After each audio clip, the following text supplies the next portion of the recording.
Ախալքալակի Սուրբ Խաչը տեղի բնակիչների համար միայն եկեղեցի չէ։ Բակում ամառ թե ձմեռ հավաքվում են, խոսում դարդ ու ցավից, հազար ու մի հոգսից։ Ձմռան ցուրտ օրերին էլ, երբ զբաղմունք չկա, թուղթն են խաղում ու քննարկում առօրյան։ Խոսակցությունները գրեթե նույնն են, նախ աշխատանք չկա։ 10 ընտանիքից գոնե 8-ում արտագնա աշխատանքի մեկնողներ կան, հիմնականում Ռուսաստան։ Ամանորի նախաշեմին նրանք վերադառնում են ու հենց այդ ընթացքում էլ ավելանում են ամուսնությունները։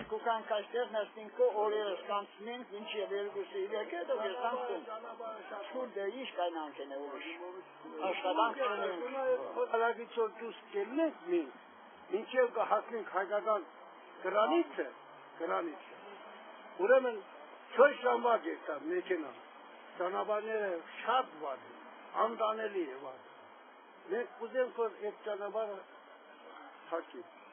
Երեխաների համար նախատեսված վայրեր Ախալքալակում քիչ կան։ Արթուրն ու Միշան դպրոցից հետո շտապում են փողոց։ Իրար հետ խոսում են հայերեն, սակայն գրել չգիտեն։ Գրական հայերենին էլ ծանոթ չեն։ Դպրոցը ռուսական է, իսկ հայոց լեզու ցածր դասարաններում չեն ուսումնասիրում։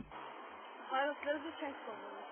Դա ինչ եք սովորում։ Ռուսերեն, գարացերեն, անգլերեն։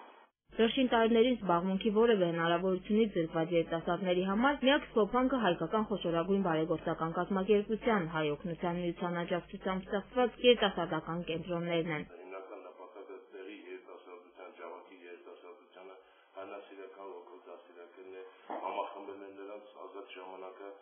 լիարժեք անցկացնելն է, այնուհետև ժամանակակից տեխնոլոգիաներին, ժամանակակից կյանքի հետ նրանց կապելու խնդիրն է։ Սա թերևս միակ վայրն է, որտեղ երիտասարդները կարող են սովորել նոր ծանոթություններ ձեռք բերել։ Կատակում են, այստեղ գալիս են նաև ընտանիք կազմելու նպատակով։ Առաջին զույգերն արդեն ամուսնացել են։ Աննա Դավթյան, Արտաշես Եսայան, Երկիր 1 օր, Ջավախք։